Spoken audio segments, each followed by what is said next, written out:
I hope I'm audible, right? Great. Very good afternoon to everybody, to all my friends. And definitely, we just saw women empowerment, right? So now we'll straight away jump to compliance. And definitely, it doesn't matter who's driving the car, right? As long as you are able to follow the traffic rules. So that's what is cybersecurity compliance. It doesn't matter whether it's men or women, right? It's same for everybody.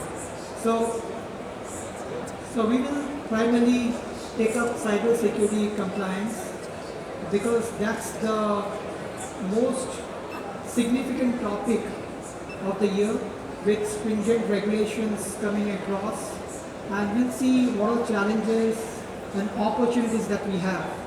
And I'm Seemanta Patnaik, the co-founder, director, CTO of SecurEyes, which is a global company, and we have registered here. And I have with me Mr. Husam Al-Suliman. So he is the Chief Information Security Officer from Rajhi Bank. I thank you for joining me in the session. So together we'll take you through this journey. So I take the privilege of sitting next to him. I think you have it? Okay, super.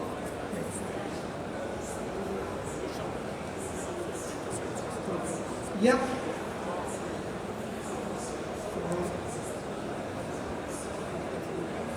Okay, so that's the introduction I've already done, and Mr. Husam has been a very significant player in cybersecurity, where he has contributed a lot in changing the threat landscape for Saudi Arabia and also in the GCC countries.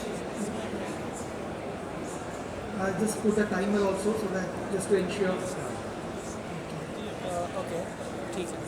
Well, why we are here? So definitely cybersecurity, as you see, companies has been penalized to the tune of about $524 billion as fines due to non-compliance against ESG, which stands for environmental, social and governance frameworks. And and also further, as you all are a integral part in the effort to reduce cybersecurity risk exposure in the country, because all of you play a very significant role. So that's why we have a collaborative talk to share some experience which would help you to tackle the challenges and opportunities. So cybersecurity compliance has been right from old ages. It's not a new terminology. Just with the introduction of cybersecurity, this has taken a new shape, and also technology supports to a significant impact. So normally we have two experiments, right? One is loosely controls, where we still have risk exposures. Another is very stringent controls. We always used to have a debate. What is the balance between them? So let's take an example of a very loosely controlled. Yeah. So we have, as you see, we have all the controls, fantastic. That's what is perceived, right, by the cybersecurity management. But we have a leakage, and when it happens, wow, what happened, right? That's, we have the controls. It's not that we don't have the controls. It's a checkbox kind of controls, right? And there's leakage, and that leaks. The next one, we'll see an example wherein we have, too much controls, right? So let's say this is what we have, cybersecurity engineers, right? That's the next. Before this, we just witnessed cybersecurity is pulling most of the crowds from the students. So that's what their job is. They are paid heavily to ensure that everything is controlled, right? But how many cybersecurity engineers you need to change a bulb? Right? 1, 2, or too many? Let's see. So right now, okay, a system is implemented, it is published. Now, as a user, what I do? I go, okay, here it is. I need a password to log in. Okay. If I forget the password, I have to go to say forward password and then it asks for questions. I enter the questions. Then I have to type those letters in the box. Right? Okay, I type it. I bear with it. Oh, again I have to say which of these boxes are the signals. It's too much. I have to go still. I have to prove that I am not a robot. Again. Okay, let me still do that. Oh, connection failure. I am at ground zero. Again I have to start from scratch. So just I want to draw your attention. The one aspect is risk, another aspect is end user balance. So people like Mr. Husam, they are most successful because they are able to draw a right balance, right, between the risk and the user experience, which means the business objectives. Right balance between the controls, how much, what is adequate, how much is that adequate, right? So with this note, we will have a confluence of thoughts between each other, right? And we have 3 questions to address. Critical questions what we felt is more relevant in this ecosystem we are working upon, primarily at Saudi Arabia, where regulations are enhancing. Right? So the first question to you as a CISO of a critical financial institution, as you know, Rajhi is a bigger institution, right? What is your view on compliance, whether it's an enabler for cybersecurity or it's an overburden? Assalamu alaikum. It's been really wonderful to be invited here and to be with everyone in this meeting. One of the things that I think is key to understand in terms of compliance is that one of the driving forces for cybersecurity is really the protection of the organization, making sure that we don't get impacted financially or in terms of damage to systems or to the information data within the systems. So if we're doing the right thing, and this is what I keep mentioning to my team all the time, is that we need to keep an eye open on what is our role first, and then the compliance comes naturally. Alhamdulillah, we were working hard, and I was blessed with a wonderful team to work with me. In cybersecurity, before the regulations started to come out. So when the regulations come out, and if you're doing things right, it's a good checking point for you to find out, am I on the right track or am I not? But I think it's a key message that we have to take away from this. If one thing is compliance is really not that you've achieved cybersecurity maturity or you're doing your job well. Compliance is you're providing a regulator with a view of your organization that gives them the understanding of how they could assess your organization and put the positioning of it within the whole country or within the whole sector, and then they begin to oversee that. But that's not the role of cybersecurity. Cybersecurity role is much bigger than the compliance. So we need to make that clear that it is just the not even the map, it's just the gateways to get to where you want to get to. But beyond that, you have to draw your own map. Thank you very much. And but definitely compliance has a direct correlation with finalization. So of course, as organizations mature, they perceive compliance as one of the tiny things within a bigger objective. But what is a view for smaller organizations? Like for example, right now we have a vision of forming multiple fintech companies, right? What would be your advice to them? How they should perceive cybersecurity compliance?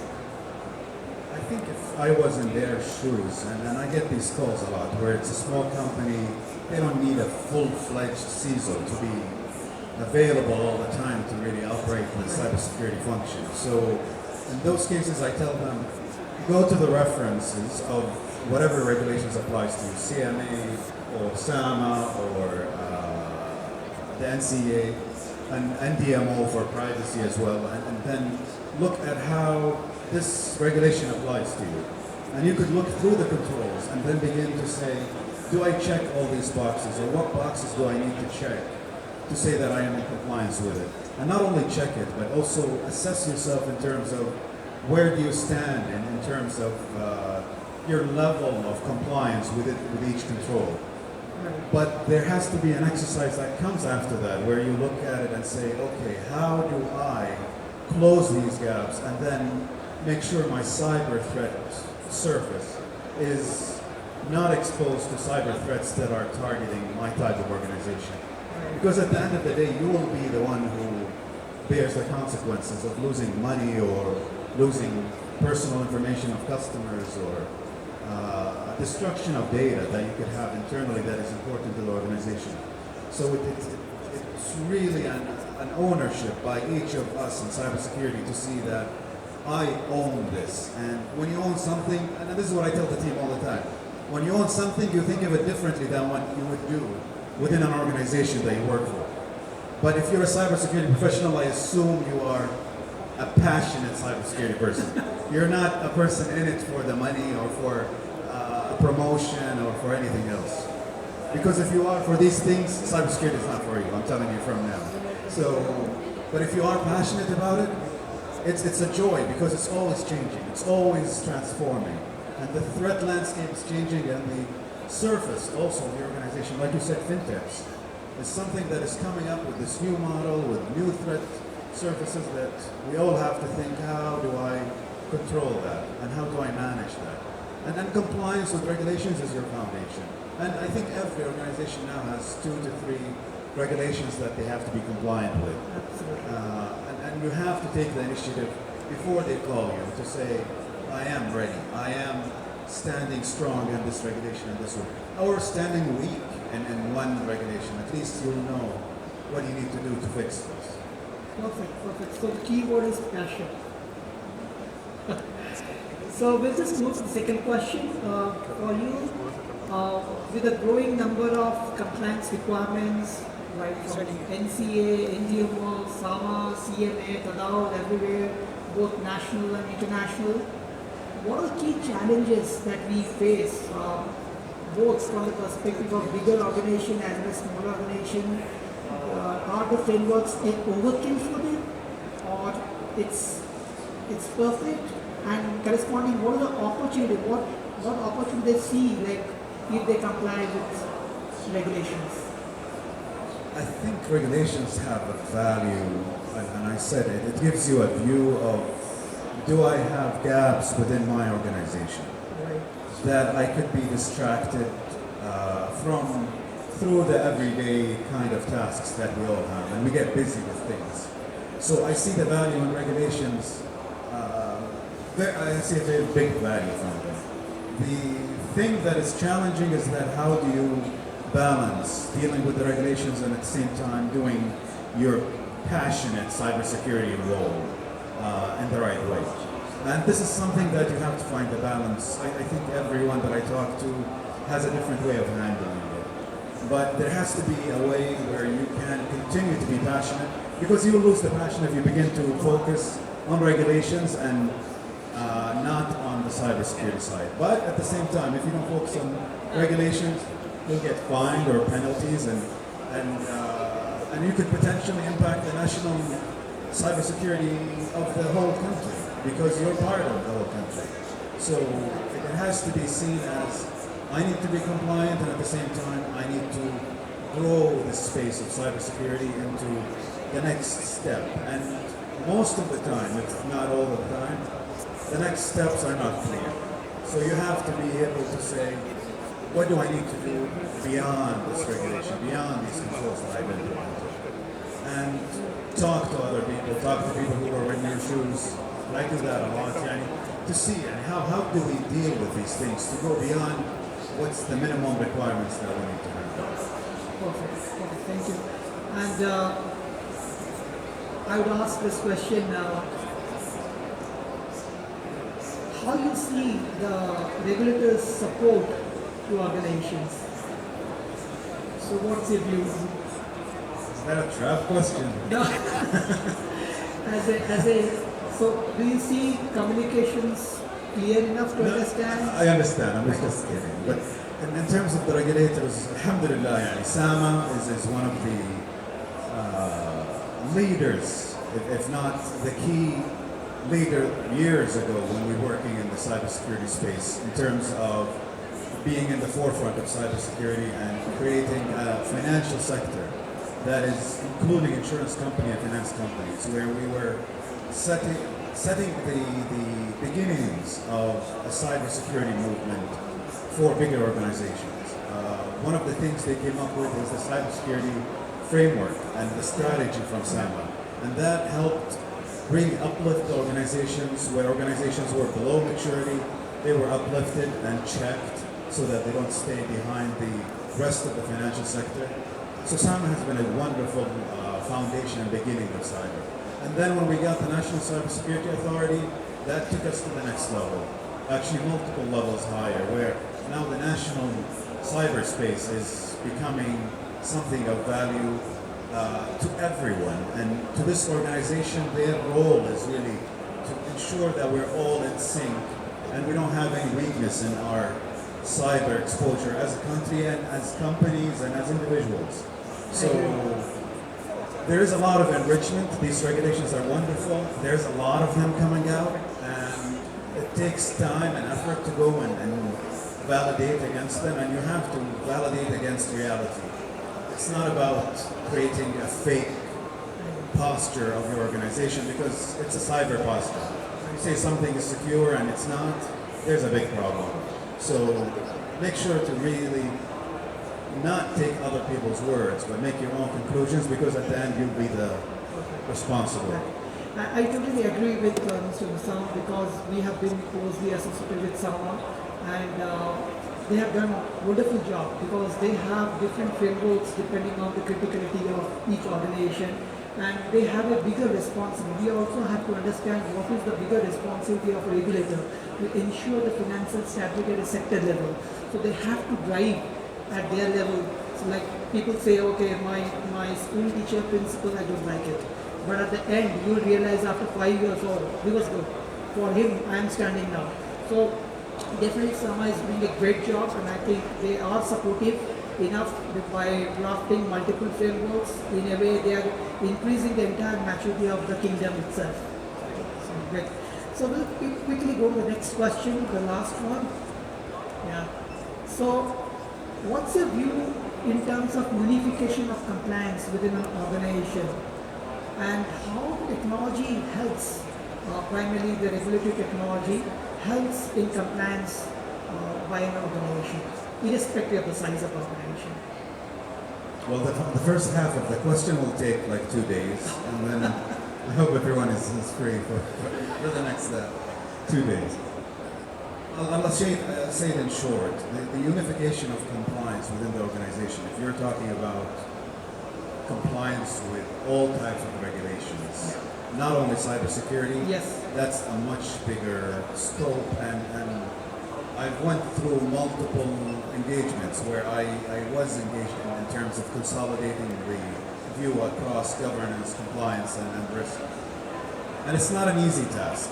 Theoretically, it looks really easy, but practically speaking, it requires a lot of preparatory work and a lot of expertise within each of these areas. Otherwise, you'll create something that nobody could use, and then it will be a waste for the organization and of your time as well. Right. So unifying compliance within the cybersecurity, this is something that is doable, and I think a lot of organizations are beginning to do this type of work. So, and in terms of the RegTech, this is something where regulators get a view on organizations. So they get a view of the whole financial sector in terms of SAMA, where they can judge the organization's maturity. In terms of the NCA, they judge the maturity of organizations within the kingdom in terms of the cyberspace. So it gives them a level of assurance. And if this organization is mature enough, or this organization may need help or gaps in this area, and they engage with them to further help them close those gaps. So regulatory systems are very important. I think NCA also has Hasim, which is a compliance platform where we engage with, we upload the compliance requirements, and then they audit the organizations through that. So it makes their life easier, and for us, we know exactly what they want. Absolutely. Yeah, very true. Like because with the increasing changing landscape in technology improvement, technology has enabled compliance to make it easy, so that it's not very complex as long as you have the passion. So passion is the key word. So, and do you believe ignorance as an excuse? No, ignorance translates to me as lazy. So it's like you can't say I was lazy. Okay, that's perfect. So definitely, as regulator, they cannot comment that ignorance is an excuse. So it's lazy. I believe that also. I think there are further technologies which are available where we have regulatory built-in frameworks, right, which can be used to automate the systems so that they can have a continuous monitoring, so that it's a continuous compliance management instead of point-in-time compliance. So there are available technologies which people can use to benefit from the technology. I think we are almost done. So that's we. So if you have any questions, please feel free to question us. Right? We'll be privileged to answer. I like tough questions, so please. Or dumb questions. Both. Like the one I asked. Any questions? So otherwise, thank you, Mr. Husam, for taking out time from your busy schedule to be here to share your experience. I'm sure everybody will benefit from this, and we'd like to see Saudi Arabia growing as a secure, safe country and compliance made easy through technology. Thank you, Seemanta. Thank And you. I really appreciate everyone's attendance and attention. I see everybody's interested in the subject, so thank you. Thank you for being here. You can reach out to us in case if you have any specific you want advice for either for Mr. Husam or for myself. We are there at the stall also. You can visit us. Have a great day. Thank you.